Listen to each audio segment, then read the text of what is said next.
Fala aí, meus ninjas, Rodrigo aqui trazendo pra vocês mais um review de Ninjago, dessa vez do episódio 16 da temporada 14, A Virada da Maré. Quem narra o título desse episódio é o Mestre Wu, mas no Japão colocaram a Nia pra narrar, né? E o episódio já começa de onde o outro parou, com a Nia, já nessa forma, né, fundida com o oceano, lutando contra o Kalmar. E aí, tipo, ela tá bem mais poderosa, mas o Kalmar continua arrogante, insistindo que ela nunca o derrotará e não derrotará o Odira, né? Mas a Nia tá levando uma baita vantagem, até que os ninjas chegam, né? E, tipo, o Jay até chama o nome dela e a Nia acaba distraída. Isso possibilita com que o Kalmar use o tridente dele para desintegrar a Nia. E aí todo mundo fica em choque, né? O Jay pega o bastão lá do Mestre Wu, parte pra cima da Odira e começa a lutar contra o Kalmar, só que ele ainda tá fraco, tá se deixando levar pelas emoções. Os outros ninjas, né, a Pixel e o Mestre Wu, lutam contra os guardas Mauray. O Jay ainda tá tentando resistir contra o Kalmar, lutar, mas ele tá muito fraco. E o Kalmar quase acaba com ele, mas o Bentomar chega, né, e começa a lutar contra ele. Algumas provocações são trocadas, né, porque o Kalmar continua dizendo: ah, você é um irmão adotado, você é um fracote por estar com essa galera da superfície. Meu pai nunca deveria ter adotado você, você é só uma isca de peixe. E o Bentomar, né, dizendo que ele não vai deixar o Kalmar se safar dessa, que ele vai pagar pelo que fez, né, com o Trimar e tal. Mas o Kalmar consegue arrancar a lança do Kalmar. Ou melhor, o Kalmar consegue arrancar a lança do Bentomar, quebra ela e empurra o Bentomar da Odira. Mas enquanto ele tá caindo, o Bentomar dispara uma flecha com tudo que destrói o tridente do Kalmar. E aí, né, ele fica: não, não, não, não, não, porque a Odira saiu do controle. Ou melhor, a Odira não está mais sendo controlada pelo Kalmar, porque ele usava o tridente, né, para bater no amuleto das ondas e exercer um controle mental na Odira. Agora, com o tridente quebrado, ele não consegue fazer isso. Resultado, a Odira fica fora de controle, ela lança o Kalmar com tudo pra cima e o devora. Pois é. Sushizinho de merlopiano, hein? Mas, enfim, a Odira tá descontrolada, ela vai atacar lá a equipe ninja no topo da delegacia, porém ela é atingida por uma bola de água. E quando ela se vira, nós vemos um dragão feito de água, né? Aquele é o dragão oceano, ou melhor, a Nia na forma dragão oceano. E aí as duas travam uma luta intensa. A Nia vai atacando a Odira vai tentando enrolar a Nia, mas a Nia, tipo, ela é água, né? Então ela consegue meio que se desfazer e voltar. Mas tem uma hora que a Odira usa os poderes para desintegrar a Nia de novo. Porém, a Nia aproveita as nuvens, né, de chuva que estão rolando para se formar novamente. E aí o dragão oceano vai com tudo na direção da Odira, volta à forma aquática da Nia, né? E pá, mira no amuleto das ondas, que é destruído. E com isso, a Odira, né, fica mais descontrolada ainda. E um próprio raio dos poderes da Odira, né, lá da tempestade, a acerta e a Odira desaparece. Não sabemos se a Odira morreu após isso, se deixou de existir. A questão é: a Odira foi derrotada. E aí, né, a Nia retorna pro telhado da delegacia. Todo mundo tá comemorando. O Jay vai tentar abraçar a Nia, porém passa através dela, né, porque é água. O Kai diz que vai levar um tempo para se acostumar, mas logo eles vão encontrar uma forma de reverter isso, dela voltar ao normal. Porém, a Nia tá meio confusa sobre: peraí, voltar ao normal? Como assim? Então, as nuvens, né, de tempestade vão se afastando e o sol reaparece sobre Ninjago City. Porém, a Nia tá escutando uma voz. Ninguém mais escuta. E aí, né, eles questionam o que é isso. E o Bentomar fala que é o mar. O mar está chamando a Nia. E é tão alto e tão poderoso. O corpo da Nia, né, começa a oscilar e ela diz que é difícil manter essa forma. Mas o Kai e o Jay questionam: ué, como assim? Você é assim. Ela: não, eu era assim. Olha, eu tenho que ir, mas eu me lembrarei de vocês. E aí a Nia começa a ir embora, mas o Jay fica desesperado lá, dizendo: não, Nia, não, não vai embora. Ele vai apelando, dizendo que ama ela e tal, que ela não pode deixá-lo. E os outros vão dizendo, não, Nia, não vá, não faz isso, não vá embora. O Mestre Wu disse que seja lá o que ela estiver ouvindo é pra ela resistir. É pra ela se lembrar de quem ela é, né? Porém, a Nia responde, eu sou a Nia, eu sou o mar, nós somos um só. E aí, né, o Jay diz novamente que ama a Nia e ela pede, né, pra ele passar um recado pra Maya. Ela fala, diga à minha mãe que agora eu entendo. É assim que a banda toca. Então, ela pula na água, né? Começa a mergulhar e usa os poderes dela para reverter o nível da água de novo, para baixar, né? Então, Ninjago City sobreviveu à grande inundação, né? Ela fala que todos ali são amigos dela e ela desaparece no oceano. Peraí, gente, só um pouco, porque eu preciso me recompor. E aí, um tempo depois, né?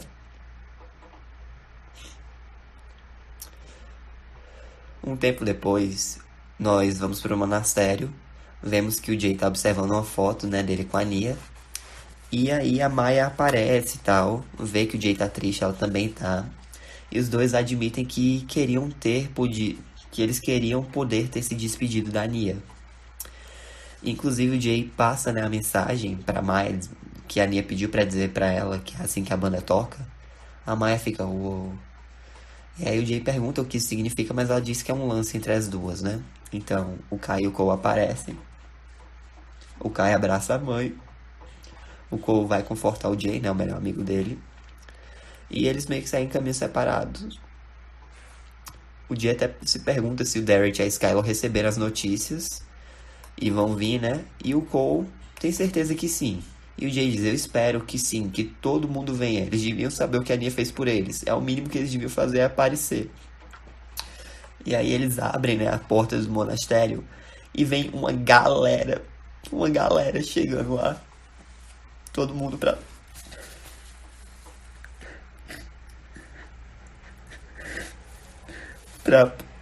prestar homenagem, porque eles organizaram um memorial, né, pra Nia.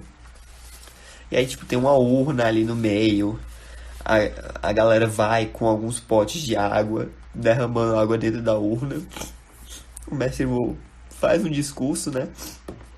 Tipo, ele diz: nós estamos reunidos aqui hoje para honrar a memória da Nia, uma inventora, samurai X, ninja, mestra da água, nossa mais querida amiga. Sua coragem e força nos salvaram inúmeras vezes. E embora não tenhamos sido capazes de salvá-la, sempre nos lembraremos dela. Onde quer que ela esteja agora, ela está em nossos corações. E aí, né, a câmera vai para dentro da urna. Nós temos um corte. Nós vamos agora, né, e vemos o mar sem fim. E nós vemos que a Nia está lá, feliz, rindo, alegre e nadando com as baleias. E assim acaba, né, o episódio e a temporada. Mas antes nós temos uma homenagem, né?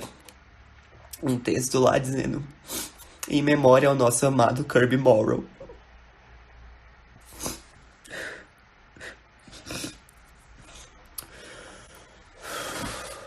Gente, que temporada sensacional, na moral. Que temporada ótima. E aí, né? Inclusive, se vocês forem checar no IMDb, esse é o episódio mais bem avaliado de Ninjago, considerado o melhor da série. Eu devo concordar, é um dos melhores. E aí, né? Enfim, vamos pra trilha do episódio antes que eu continue chorando.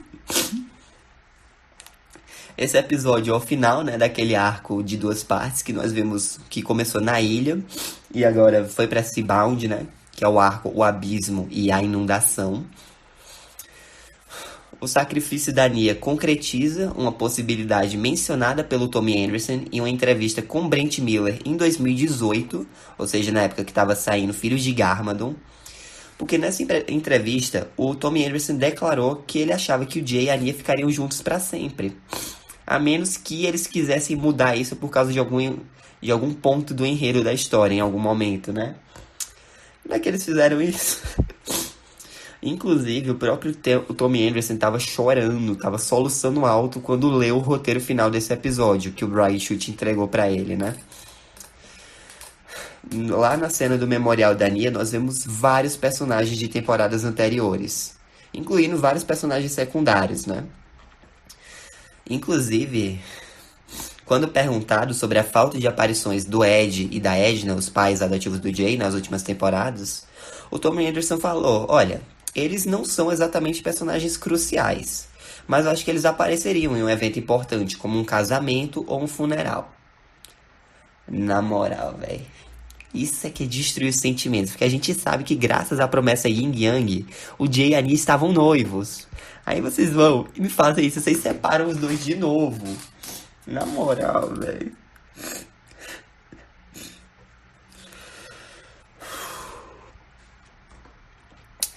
Enfim, né?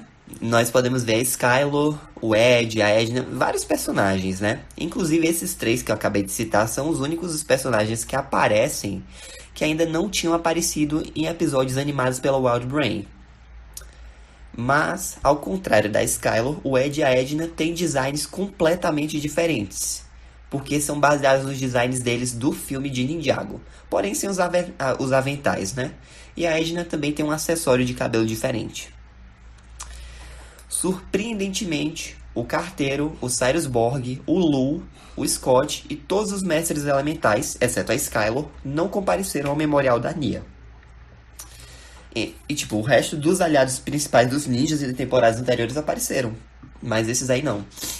De acordo com Tommy Anderson, o motivo pro Lu, né, que é o pai do Cole, não ter comparecido é porque ele não reage bem à perda, e nós já meio que tínhamos noção disso por causa da Lily.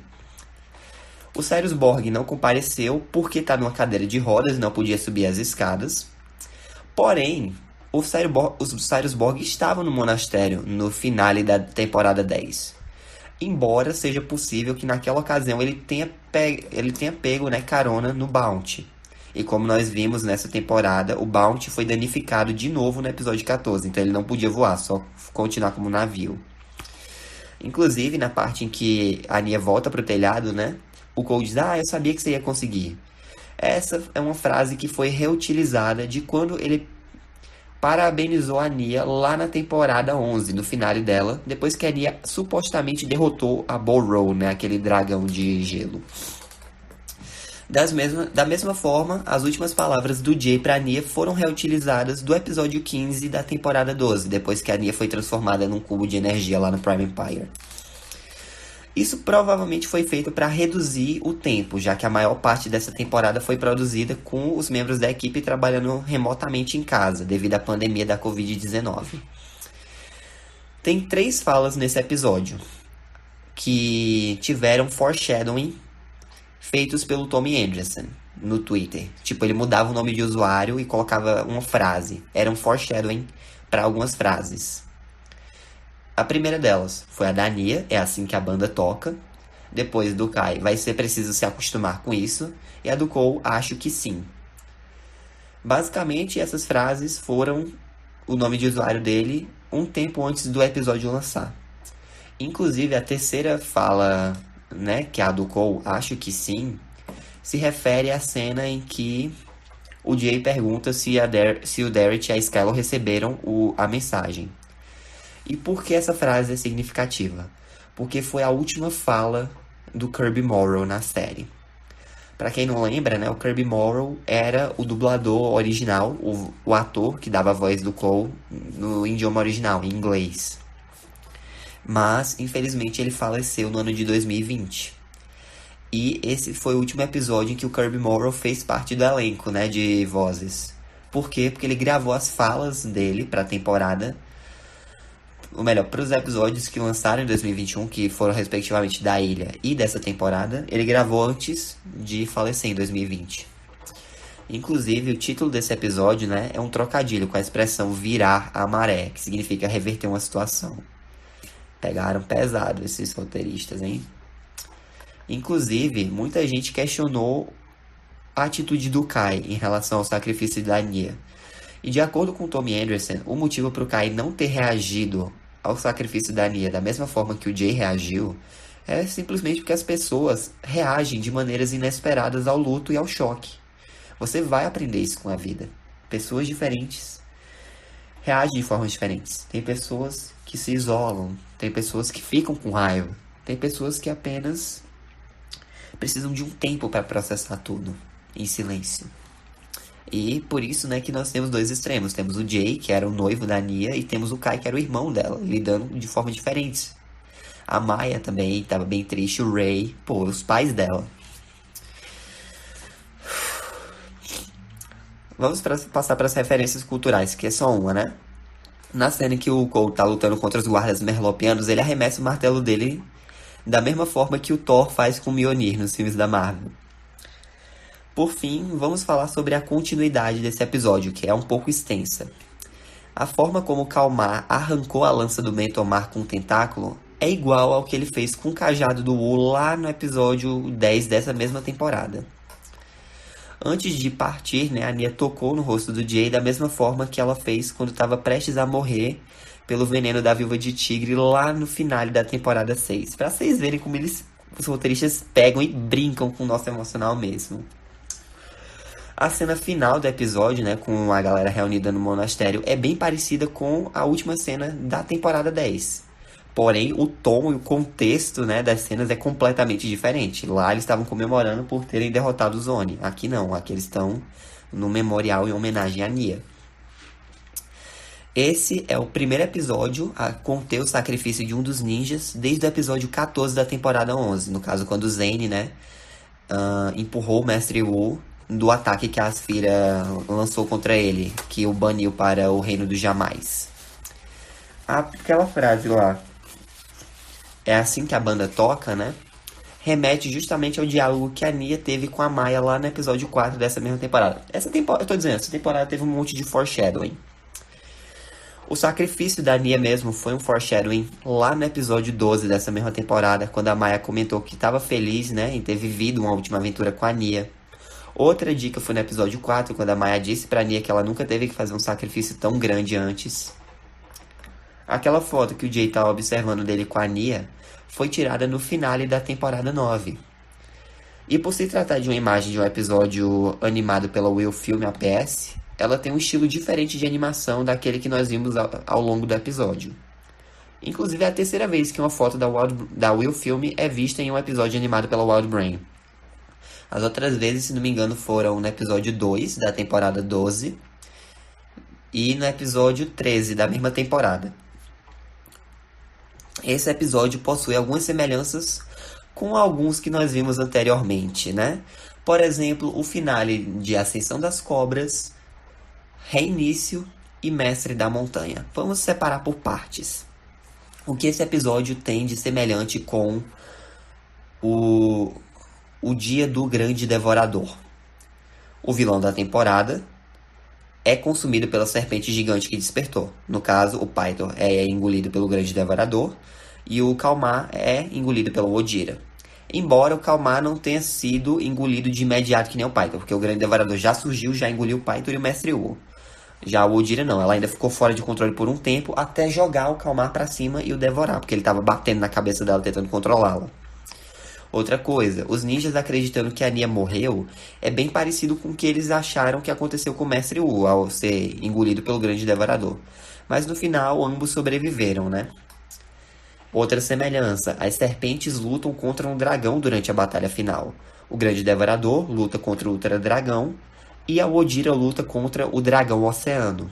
Inclusive, ambos os dragões são transformações de alguma outra coisa, né? Sendo o Ultra Dragão a fusão dos dragões antigos dos ninjas, no caso Rock, Shard, Wisp e Flame. Já o Dragão Oceano é o avatar de água da Nia. Ambas as serpentes são derrotadas por alguém, no caso o Lord Garmadon e a Nia. E esse alguém acertou a serpente num ponto fraco na cabeça. O Grande Devorador sendo aquele brilho verde que ele tinha e a Odira sendo os amuletos dela. Quando os ninjas testemunharam a derrota da Odira, o local em que eles testemunharam, né, a possível morte dela, no caso a delegacia, foi bem semelhante àquele em que todo mundo testemunhou a derrota do Grande Devorador, no telhado de um prédio. Agora vamos falar, né, sobre o que esse episódio tem em comum com o Ninja Titânio.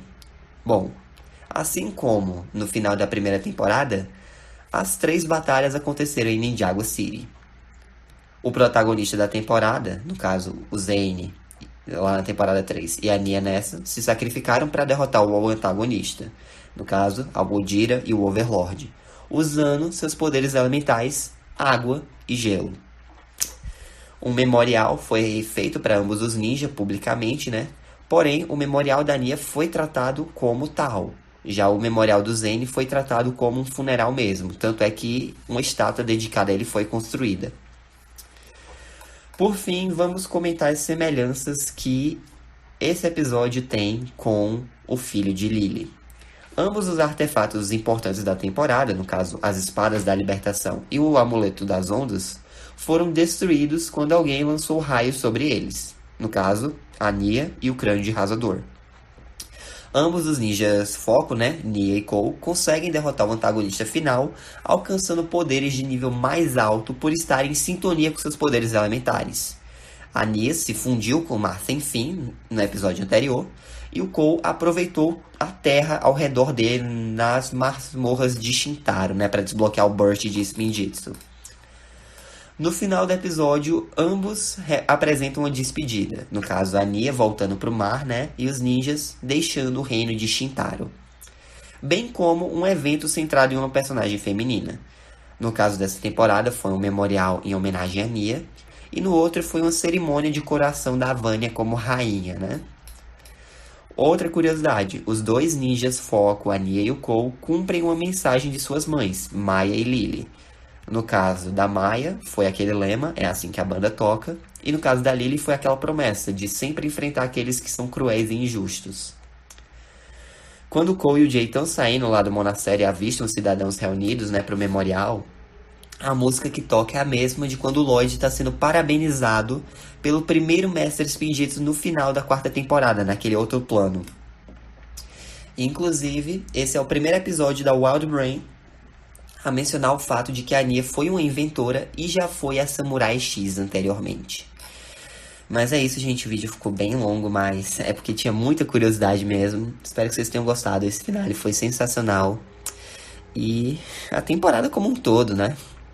Eu vejo vocês na próxima com as reviews da temporada 15, Crystallized. E aí nós podemos encerrar as reviews de Ninjago. Mas é isso. Deixa um like, se inscreva no canal, ative o sino para não perder nenhum de novo. Fique com Deus no coração, Jesus te ama. Um forte abraço, até a próxima e lembre-se, ninjas nunca desistem e é assim que a banda toca. Tchau! Oh, I'm gonna do this on my own. No point in blaming you, you did not know. Oh, I thought you were the one for me. That's why I keep